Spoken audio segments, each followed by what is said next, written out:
The Day the Earth Stood Still was a film that had a lasting effect on me, and further instilled in me a love of science fiction. The Day the Earth Stood Still in 1951 was in fact the first science fiction film that made such an impact on its release, and changed the way audiences and critics saw science fiction films, which was a genre people were so easy to disregard. The film was in fact based on a short science fiction story titled Farewell to the Master, written by author Harry Bates, which was found in an issue of Astounding Science Fiction in 1940 by producer Julian Blaustein, along with the Fox Story Department. After sifting through hundreds of magazines and novels, 20th Century Fox Studios would purchase the rights of the short story for just $500. The overall story of the film, while loosely based on the short story, would follow the general premise of the story, which involved a human-looking alien visitor, Klaatu, who lands on Earth with a powerful robot named Gort to deliver a very important message that will affect the entire human race. So Harry Bates' story, Farewell to the Master, was about 42 pages. And I just didn't like very much about the story, but what I did like really started the wheels turning. The idea that what turns out to be a man steps off the spaceship, brings an offering as a gift, but because it's strange and certainly unusual, he's immediately shot at by our military and seriously wounded. That appealed to me, that the way we deal with strange things is with weapons, guns. No effort at finding out how the other person thinks, feels, works. 20th Century Fox head Darryl F. Zanuck loved the story idea and gave the project over to Blaustein. Blaustein would hire screenwriter Edmund North to write a screenplay based on story elements from the original short story. There were many film titles thrown around, including the story's original title, Farewell to the Master, and Journey to the World, but they settled on The Day the Earth Stood Still, mainly due to a pivotal scene in the screenplay, where the Earth is shut down. Director Robert Wise, originally a film editor at RKO, had worked with Orson Welles on Citizen Kane in 1941, was attracted straight away to the script. Back at this time, 1950-51, I was under contract to 20th Century Fox Studios. And I had finished a big Western for them and was in between assignments, and I got a call from Darryl Zanuck, who was running the studio at that time. And he said, you should go see Julian Blaustein, the producer here. He's got a script I think is very interesting. I think it might be something that you'd like. So I went over to meet Julian and talk to him, and he handed me a copy of the first draft copy of The Day the Earth Stood Still. He said, read this and let me know what you think.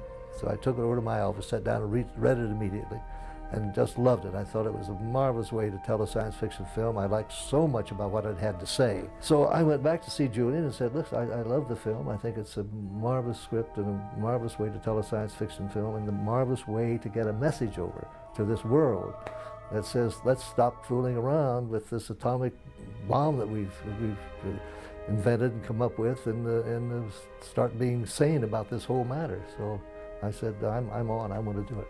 In casting for the role of Klaatu, the studio approached some major stars, including Claude Rains, who wanted to accept the role but was busy on Broadway, and Spencer Tracy, who was very eager to play the role. Fortunately, they came across the right actor, Michael Rennie, to play Klaatu. Rennie was hired mainly because he was an unknown face to audiences, and the producers wanted a fresh face. Producer Blaustein would object at first, and was worried that having an unknown actor like Rennie would hurt the movie. But after studio boss Zanuck insisted, Blaustein would give in and accept Rennie for the role. When we got a memo from Darryl Zanuck that said, fellas, I've just come back from London where I saw a play, and there was a young actor in that, a very interesting looking young man. He's never been on a film over here and only done stage work in England, and I was so impressed that I've signed him to a contract at 20th Century Fox, and I think that you should look at him as a possibility for your lead in The Day the Earth Stood Still. And so we immediately arranged to have this young man come in, and it was Michael Rennie. And he walked in, and the minute we saw him, we said, "Hey, this looks like our man." Far better than Claude Rains would have been, because here was a man who was new to the screen, had never been seen in a picture, so nobody could identify him with some other role or some other part of the film. And he was tall and rather ascetic looking, and not the kind of average run-of-the-mill person.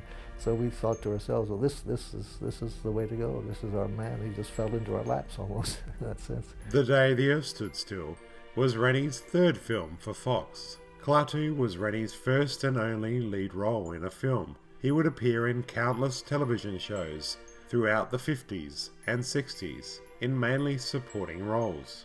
One of Rennie's most memorable supporting roles on TV was in the two-part Lost in Space Season 1 episodes, The Keeper, Parts 1 and 2. Sam Jaffe was cast as Professor Barnard. Interesting to note that Jaffe actually had an engineering degree and taught mathematics before he became an actor, which relates to his character, Professor Barnard. Hugh Marlowe plays Helen Benson's boyfriend, Tom Stevens. Marlowe would later star in another sci-fi classic, Earth vs. the Flying Saucers. For the role of Helen Benson, Anne Baxter was originally cast, but the studio decided on newcomer Patricia Neal. Interesting to note, Patricia Neal was only 12 years older than Billy Gray, who played her son, Bobby. For the role of the robot Gort, Zanuck suggested Jack Palance, but they went for non-actor Lock Martin, who was cast mainly due to his height of 7 feet. Lock was in fact working as a doorman at Grauman's Chinese Theatre when he was discovered. He might have been tall, but he was not physically strong, and during production in one scene has to carry Patricia Neal. Lock in fact could not carry her, so he was helped by wires, and in a shot behind you can actually see him holding a lightweight dummy of Patricia Neal. In another scene, where Gord is seen carrying Klaatu's body, a dummy was also used. Not only that, Lock had great difficulty with the heavy Gort suit, and could only stay in it for about a half hour each time. A fiberglass statue of Gort was made to stand in for Martin, because he could not stand on an angled ramp of the saucer. 3 Gort suits were made out of foam. One had lacings up the front for the shots behind. One laced up on the right for shots taken from the left, and the other from the left for the shots taken of the right. Lock Martin had many other roles in films, including a role as a Martian in the science fiction film Invaders from Mars. The Day the Earth Stood Still had a lot of Christian symbolism in it. For one, Klaatu in many ways represents Christ, even down to the name Carpenter, a name he chooses as his name on earth, because Jesus was a carpenter. But this could be just a coincidence. The scene where Gort resurrects Klaatu has clear Christian symbolism in it. The Christ-like elements were even brought up by a film censor. From the Motion Picture Association of America, producer Blaustein wanted the line in the scene where Helen asks Klaatu if Gort has unlimited power over life and death be kept in. In the scene, Klaatu explains to her that that power is reserved to the Almighty Spirit. Both Robert Wise and writer North actually thought the line in this scene wouldn't work, and it went against the concept of Klaatu's race being all-knowing and all-powerful. I, for one, think that the dialogue fits perfectly in the film. Principal photography started from April the 9th to May the 23rd of 1951. Set designers collaborated with architect Frank Lloyd Wright to design the spacecraft. Designers of the saucer ship were inspired by the futuristic interior of the Johnson Wax headquarters in Wisconsin. The ship was made of wood, wire, and plaster of Paris to give the ship the appearance of seamlessness. The crack around the door was filled with putty and was then painted over. When the door opened, the putty was torn apart, making the door seem to simply appear. To achieve the seamless closing of the doors and the ramp, the shot was in fact reversed. The film was shot on the 20th Century Fox backlot and sound stages with the 2nd Unit shooting the background scenes in Washington, D.C. Interesting to note that none of the principal cast went to Washington, and the scenes with Klaatu and Bobby at the Lincoln Memorial and Arlington Cemetery were shot in front of background scenes, using footage shot by the 2nd Unit crew in Washington, D.C. The script had a lot of significant dialogue cut from the film, including a scene between Klaatu and Helen Benson, which makes it very clear that Klaatu and Helen have developed feelings for each other. This is touched upon in the original script in a scene where Klaatu tells her that he and Gort will be leaving soon. She tells him how much she and Bobby will miss him. In the original storyline of the screenplay, Gort was the master over Klaatu, who was merely one of the series of doubles, or a clone that died after a short time. Klaatu's post-death resurrection at the end of the movie was originally meant to be permanent, reinforcing his godlike abilities.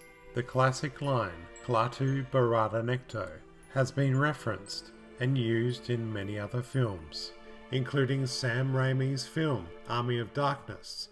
The 1970 issue of Cinema Fantastique would call it the most famous phrase ever spoken by an extraterrestrial. He wanted me to do The Day the Earth Stood Still. Well, I thought it would be hysterical, and I don't know why I agreed to do it, but I'm so happy I did.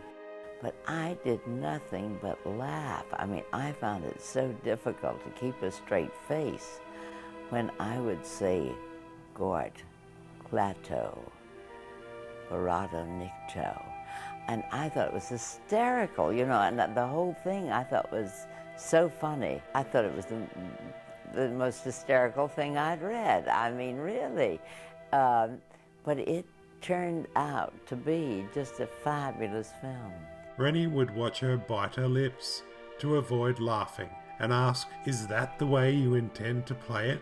The opening montage, with the amazing main title music by Bernard Herrmann, shows astrophotographs which actually depict Klaatu's trip through space to Earth. Bernard Herrmann composed the score and used 2 theremins to create the eerie music, one pitched higher, the other lower. This would establish the instrument's close association with science fiction. Composer Ferde Groff Sr. would in fact employ the instrument a year earlier for his score for Rocket Ship XM in 1950. Dmitry Tiomkin would also use that same instrument for his score to The Thing from Another World in 1951. 20th Century Fox would later reuse the Herrmann score in the original pilot episode of Irwin Allen's TV series Lost in Space. The Day the Earth Stood Still had moderate success after it was released, making almost $2 million at the box office. In 1951, 20th Century Fox would theatrically distribute the film with the short film The Guest. At this time, sci-fi movies were not usually known for their box office draw, but The Day the Earth Stood Still was the 3rd biggest budget sci-fi film to be released by a Hollywood studio. Variety would praise the film for its documentary style. One reviewer said, "It's very good. It is by far the best of the science fiction pictures yet produced, with extremely fine special effects work." The New York Times were less than generous, calling it tepid entertainment and describing Gort as oddly unmenacing. This review showed that some critics at this time did not completely embrace science fiction films. The film was better understood in Europe, with French critics praising the film. 3 years later, the Lux Radio Theatre would broadcast a 60-minute radio adaptation of the film, with Michael Rennie reprising the role of Klaatu and Billy Gray reprising his role. In 2008, the film was remade and starred Keanu Reeves as Klaatu and was directed by horror director Scott Derrickson. The plot differs from the original, which saw Klaatu, rather than leaving the humans to sort out their differences and work together, have Klaatu make the decision whether or not to let humanity be destroyed or saved.